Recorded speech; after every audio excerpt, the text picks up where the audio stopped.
Okay. Well, thank you, Dean. I also would like to thank everyone for attending today's webinar. We're pretty excited about our new feature. Like Dean said, it is kind of the driving force behind our newest release. And again, it is just the beginning of this feature. We see us extending this feature in future releases and adding more features, more flexibility to the template designer. But before I get into it, I just want to briefly kind of talk about our design philosophy in R&D, because I think it'll help you guys better understand why the things are the way they are within the system. One of our core philosophies within .cms R&D team is we don't ever like to strap ourselves down to one framework, one product, one standard. What we always want to do is make sure that we are as flexible as possible and able to adapt to whatever technologies come down the road. And the template designer is a great example of that. We could have standardized on a single HTML framework, such as Bootstrap or Foundation, but if that were to change or one of those frameworks would have fallen out of favor a year from now, you know, we would have kind of gone down a path that we couldn't come back from. So though it would have made our lives easier and probably would have made the template designer a little bit more powerful out of the box, what we've done is given you the flexibility to use any HTML framework you would like in the template designer. So with that said, let's go ahead and jump into the template designer. There are three things I'm going to show you today. I'm going to show you how to actually use a template or use a theme that's actually in the .cms starter site and create a new template using the template designer. I'm going to show you how to upload a new theme to the .cms, and I'm actually even going to show you how to download a theme, a flat HTML theme from a site like Template Monster, and actually convert that into a .cms theme. So to get started, I don't know if any of you guys have seen this, but this is our new theme gallery on our website, and you can get to it at dotcms.com, and it has a couple themes that you can download. We also included a couple starter themes, including the Bootstrap starter theme, Foundation starter theme, and the YAML starter theme. And what these are just kind of starting points for anyone who's looking to develop or design their own themes. So what I have is I have a local host running here on my desktop that I'm going to go ahead and log into. And the first thing we're going to do is actually create a template. So for those of you who are not that familiar with the .cms, our templates under the site browser, when you first log in, templates are actually under that drop-down. We're going to go ahead and click on that. And what you see here is we have two different icons. It may be a little bit hard to see on my screen, but we actually have all the top templates are actually using a have this little pencil next to them. And what that indicates is that these templates were made using the template designer. Where down at the bottom, you'll see that we have a template that does not have a pencil next to it. It's got the old template icon.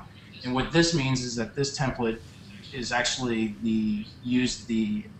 what we're calling the advanced templates. This was actually hand-coded just like you would in previous versions of .cms, and these templates all use the new template designer. So over here on the right-hand side, you'll see the Add Template button. And when you click on it, you actually get the choice whether you'd like to build a new template using the template designer or the advanced templates. So let's go ahead and click on the template designer, and we're presented with a graphical user interface to start creating our template.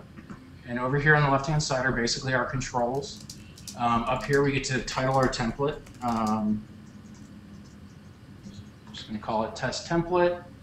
And the first thing we get to choose is which theme we would like to use. And the .cms automatically generates a list of themes that are in the system that we have permissions to. So based on my roles, these are the two themes that come with the starter site that I have permissions to. For anyone who's played around with the starter site, the default theme that's being used when you first install it is actually called the Quest theme. So for this demo, we're going to go ahead and create a new theme using the also included OpenBank theme. Our next choice is we get to decide whether we want it to be responsive, a fixed width, or a fluid width. We're going to go ahead and choose responsive. Then our next choice is sidebar, whether we'd like to include a sidebar on the left or the right. And I think one of the things a lot of people are going to notice first is that we use percentages. And I know a lot of the HTML frameworks are now based on grids, but we thought percentages gave you the most flexibility because they, on the back end we can interpret what a percentage means and translate that to what that means for a specific grid or a grid framework. But we felt it made the most sense, again, for better or for worse, we felt it made the most sense to the end user, somebody who's not familiar with HTML, who wouldn't understand why we have, what do you mean a grid span 2 or a grid span 4? We felt percentages were more universally understood. So for this one, we're not going to include a sidebar. Our next choice is to include a header or a footer. And for this example, where default is you would obviously want to include both the header and the footer. Now, down here where it says body rows, this is really the meat of the template designer. This is where you get to really design what you would like your layouts to be. You can add rows, you can split your rows, you can keep adding rows, splitting them more. You can remove rows. And once we've added our rows, if you notice over here in the UI, we get these little buttons called Add Containers. This is where we're actually going to just click on the Add Container, and we're going to actually be able to add containers to our templates. And containers, again, for those who aren't that familiar with the .cms, these are the editable, we're defining the editable areas of our web page. These are the blocks in which you're going to drop your content into, or drop your widgets, drop your videos, drop your assets into. These are the editable places within your page. So we're going to go ahead and start adding the containers to our template. And as you notice, my drop-down list, as I add a container, the drop-down list is removing the possibility of me adding that same container twice. And that's because a container should never occur more than once in a template. So we're kind of safeguarding a user from accidentally adding a container twice. So now that we have our template laid out, we have our containers within the page and defined our editable areas. We're going to go take a look at the next tab, which is the Properties tab. Up here we can add a description that would describe the template. Again, these two features fields as well as description and screen capture. These are actually used primarily for end users when they're going to create a new page. This will help them kind of explain or give you an opportunity to explain to the end user what this template's used for, actually provide a screenshot image of what this template will actually look like or should look like on the page. But again, these are both optional fields, so we're going to move on. The preview, this is actually kind of a neat feature. What this is allowing us to do, again, we've taken dummy content and dropped it into the containers, the editable areas where we had set up in the previous design template tab. And we're just giving you an opportunity to kind of browse around the theme, make sure this is the template you want, make sure you have the layout you want. And you can actually also preview it and see what it would look like in the different mobile devices. So we have the iPhone mobile, you can see what it would look like on the Retina display of the iPhone, Android. Again, these are just the most common resolutions for the different devices. So now we're happy with this, we're going to come back here. We're going to go ahead and save and publish this. So now, as you see, we have our new test template at the top of the screen. And what we're going to do is we're going to go make a new web page and use this template. So we're going to go to our browser tree and we're going to right-click on the folder where we would like to create the page. Click New and click HTML page.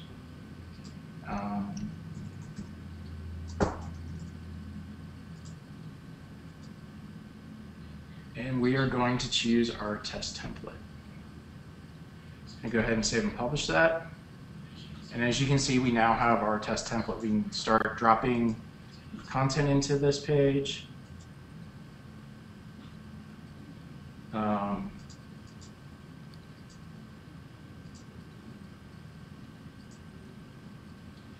And basically start building out a page. We can also drop widgets into the page.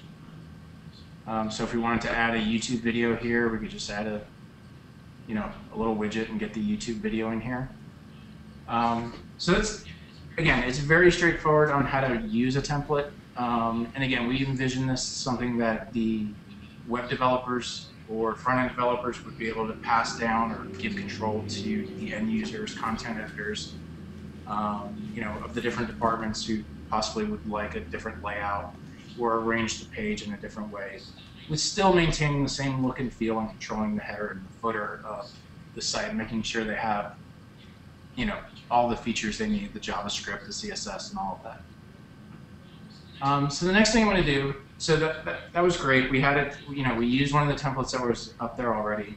Now what we're going to do is I'm going to show you how to actually add a template that we downloaded. Possibly you created it yourself, possibly you downloaded it from our theme gallery. Somebody provided it to you. I'm going to actually show you how to upload a template. And on my desktop right here, I have this template or a theme I've been working on called .blue. And we can just take a quick look at it. And again, it's a pretty standard looking template. It has your header, and down at the bottom we have a footer, some social tools.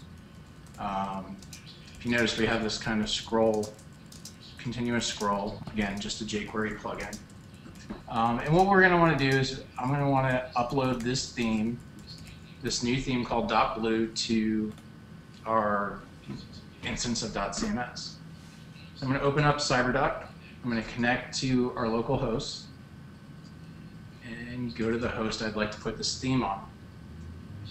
As you can see here, we have the folder application, and this is actually fairly important because what the system does is it looks in this specific folder path for a valid theme. So inside the application folder, so you have to have the application folder on your root, a root of one of your hosts, and in that you have to have the themes folder. Inside the themes folder is where we're actually going to drag and drop our theme.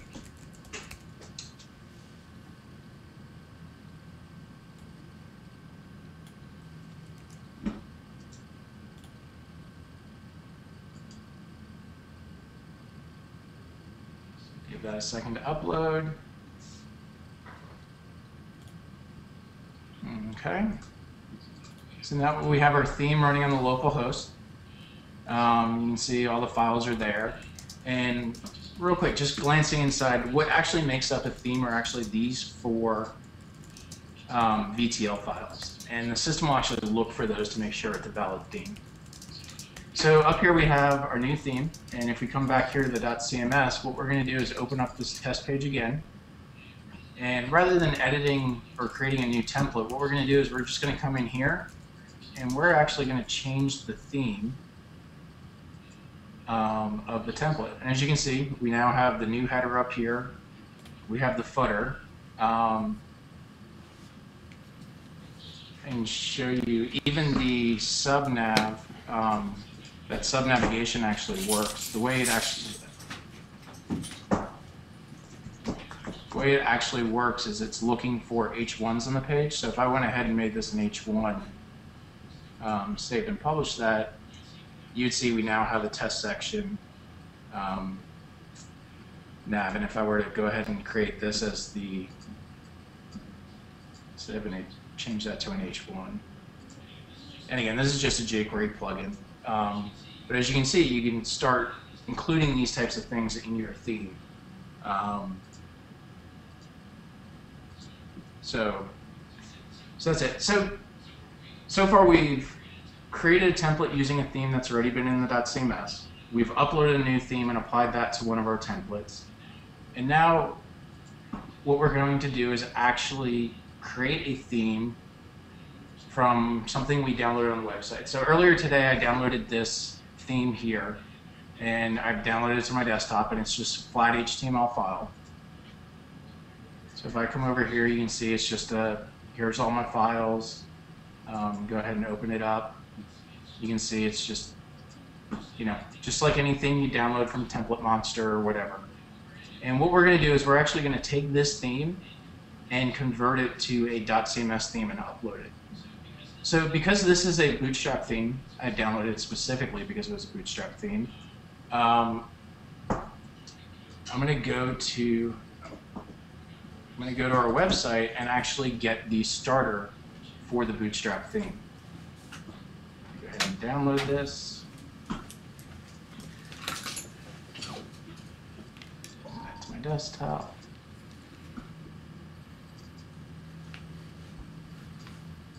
Zip it. And as you can see inside, we have the skeleton of what makes a Bootstrap theme. We have the basic files, the VTL files. We have the folder system with the basic Bootstrap stuff. And over here we have our new theme that we would like to create, that we just downloaded from the website. So the first thing in creating a theme is making sure you get all your assets over. So what I'm going to do here is to just simply drag the CSS over to our new theme and make sure we get all the images copied over from our new theme, all the JavaScript,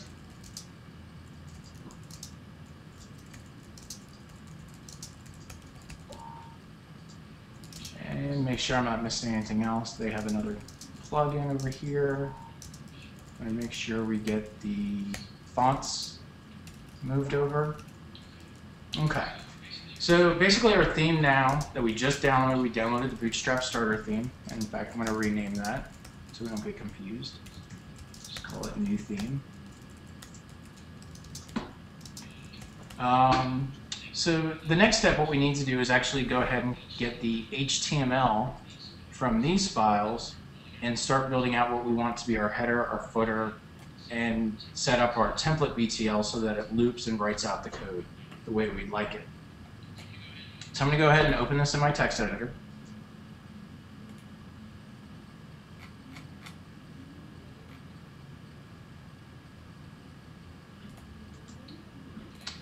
And as you can see, just flat HTML, nothing amazing. I mean, just downloaded straight from the internet. And what we're going to do is start taking individual pieces of this, like the head section, start to migrate those over into our BTLs. The first BTL, it's usually the easiest to start with, is the head HTML. Make sure that we get all our CSS included, make sure we have all our stuff. So I'm going to go ahead and open this as well in my text editor. And as you can see, one of the nice things we've done is in the starter, we've actually included, a little bit of the .cms specific variables. Up here, we're checking to see if it's a URL map. If it's a URL map, we're setting the page title to the URL map title.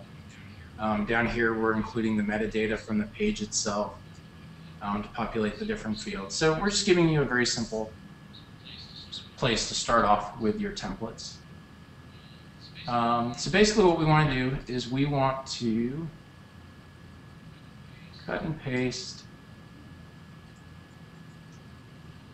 all of this into our new sheet and go line by line. Make sure we have everything we need. So we don't need the title, the viewport, the metadata is all up here already, so we don't need that. We don't need the description or author. The bootstraps happens to be, we're already including that, as well as the responsive. Font awesome is something we are going to need to include. So we'll go ahead and cut and paste that here. This is actually a variable that's available in the Template Designer. And what this is it'll actually build the file path to the file you're actually referencing, or down to your theme. So in our example, what this is going to do is it's going to build the /application /themes /new theme / and then my actual files within the theme files. Theme is already there. I think the last thing we need to do is just include the Google fonts. And this theme, the theme itself actually has the JavaScript down at the bottom, so we'll go ahead and remove the JavaScript from here since the theme's looking for it in the bottom. In the footer, and I think we got everything we need here. I'm going to go ahead and save that. Let's go ahead and start with the footer. I'm going to open that up and come back to my flat HTML file, and I'm going to grab the entire footer, including the JavaScript, and I'm going to cut and paste that into this.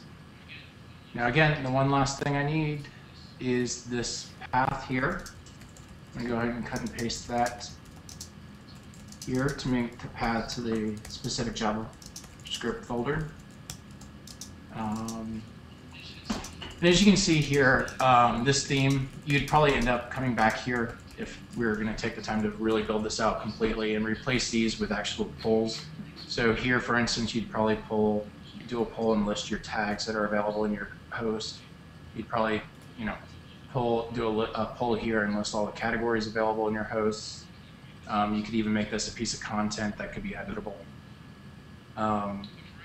But for right now, again, this is about building the theme. I think we got everything we need here. I'm going to go ahead and save that. Next, we're going to open up the head file. And the header is really typically whatever's in the top that's going to be available on every page. Typically your top navigation, site tools, search boxes, things like that. I'm going to come back here to the flat HTML file, and what I would like in the head is pretty much everything from here down, including the top navigation. And I'm going to paste that into here.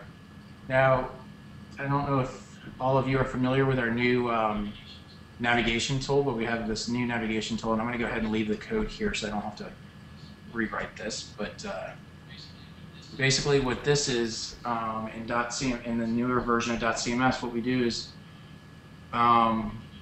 we've developed a tool that will allow you to actually pull an object back of all the menu choices and loop over it. For those of you who are familiar with the old system, we used to have a macro that would just return an unordered list. But with today's modern frameworks and JavaScript, where the shortcoming was there is that you couldn't do things like within individual links, individual LIs, be able to drop in the different data toggles, different classes, actually have something displayed differently. So again, new feature in .cms is the nav tool, and there's some great documentation in our documentation site on this, so I won't go too much into it, but really is a nice enhancement to the .cms.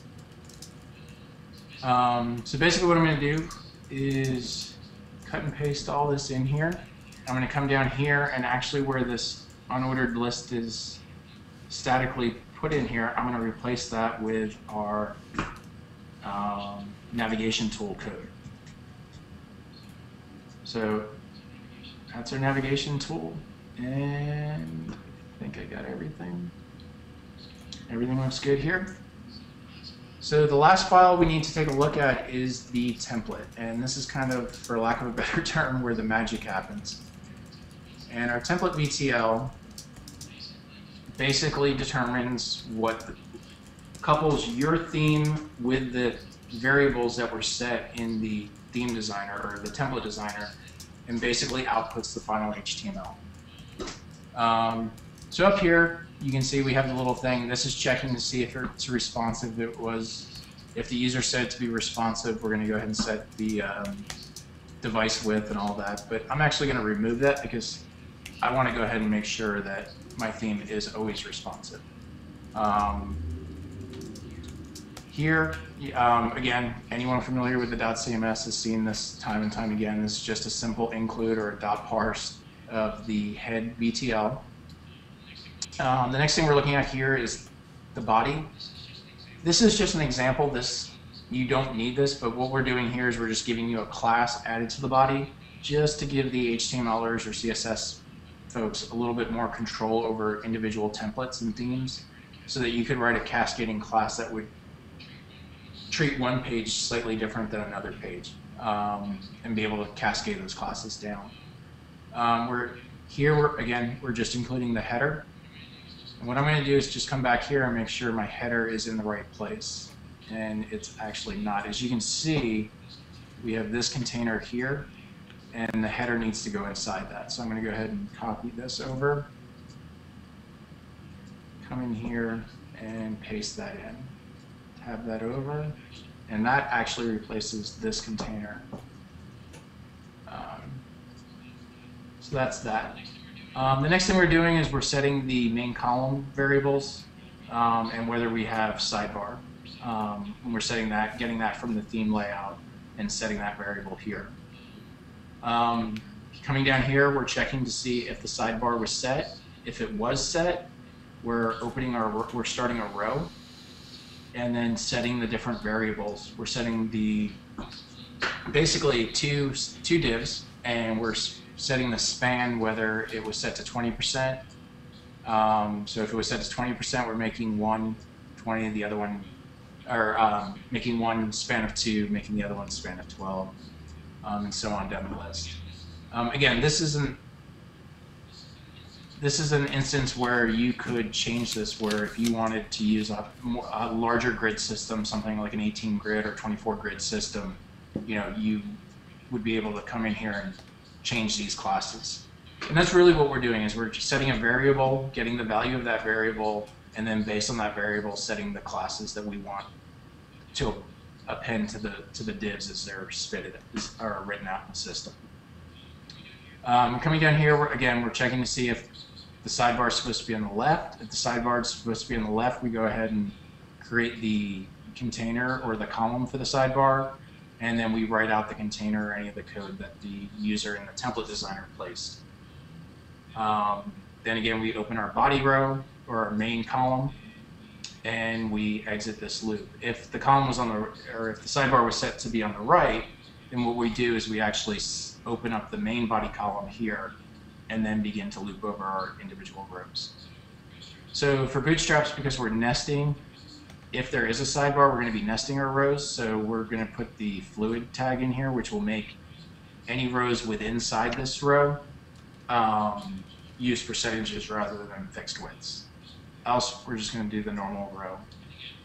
And again, what we're doing here is we're checking the variable, and based on what the variable is, whether the person chose to make this 100% column, if they made this row or this column within this row 100%, we're adding the span of 12. Again, these are just classes that are specific to Bootstraps. If this were to be done in Foundation, you'd be using the Foundation variables here. 75% and on down. Next, so we're in a loop here, so for each row we're actually spitting out the code and rendering that row here. Then once we're done looping over all our rows that the user has put in the template designer, we actually decide whether we need to close the sidebar. If there was a sidebar, we would close it. If the sidebar was on the right, we would actually close the main column and then print out the sidebar to the right, and then close all the rows and the container, and then again print out our footer. Something important to point out, this needs to be the pre and post process code. This needs to be in this file. If you guys run into any issues creating your own templates, this is a great place to look first. Make sure you didn't accidentally delete this code, but this does need to stay in the template.btl file. So with that done, we're going to go ahead and save that, and I think our theme is complete. So the best way to test it is we're going to go ahead and upload it. And again, we're going to go back to CyberDuck, and I'm going to drag my new theme over.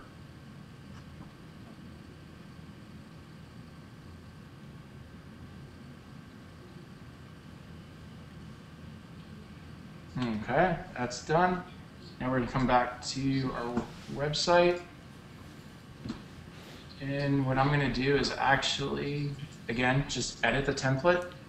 And I'm going to select my new theme and apply it. You can go ahead and preview it, make sure everything looks all right, make sure all the navs are working, the footer looks good. Checking the mobile devices. Make sure the iPad works. iPhone, make sure the menus all work. And seem to be good with that. We're going to go ahead and save and publish that. And we've just downloaded a theme from the website, from, I believe it was Template Monster, or what was it? Or Wrap Bootstraps. And we cut it up and put it into the .cms. So I know that was a lot to cover in a very short period of time, but I hope that kind of gives you guys all a good place to start. Again, our documentation has all of this on there. We really encourage you guys to get out there and start making themes, giving us feedback. If you're not on the user forum or the mailing list, I would definitely recommend signing up for either of those. And any feedback we're absolutely happy to listen to and take under advisement. Like I said, this is just the first iteration, just to give you guys a little glimpse into where we kind of see the theme builder going and the template designer going. One of the things we're currently talking about is making the template designer's UI intuitive or smart on the theme. So once you select the theme, in some way we'd be able to know whether the theme designer wanted the user to be able to set the width.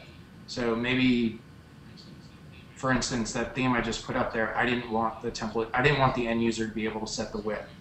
So in a future release, what we're going to do is give you the ability to hide that option so that the end user won't even see it because it doesn't do anything in your specific theme. Maybe even give the ability to override the display variables. So instead of seeing 20%, you could just say, maybe you only want to give them the choice of saying menu left, menu right. So that's one thing we're working on. Another neat thing we've been discussing is adding the theme concept to the advanced templates. So what you would do is when you go to create an advanced template or a hand-coded template, you could actually select a theme and we populate everything but the body of that. So we would include the header, footer, the head HTML in that theme for you. And then that way you would just have to hand code the actual body of the page. Something not specific to the theme builder, but we're also working on and I think there's a beta version of it up already on GitHub.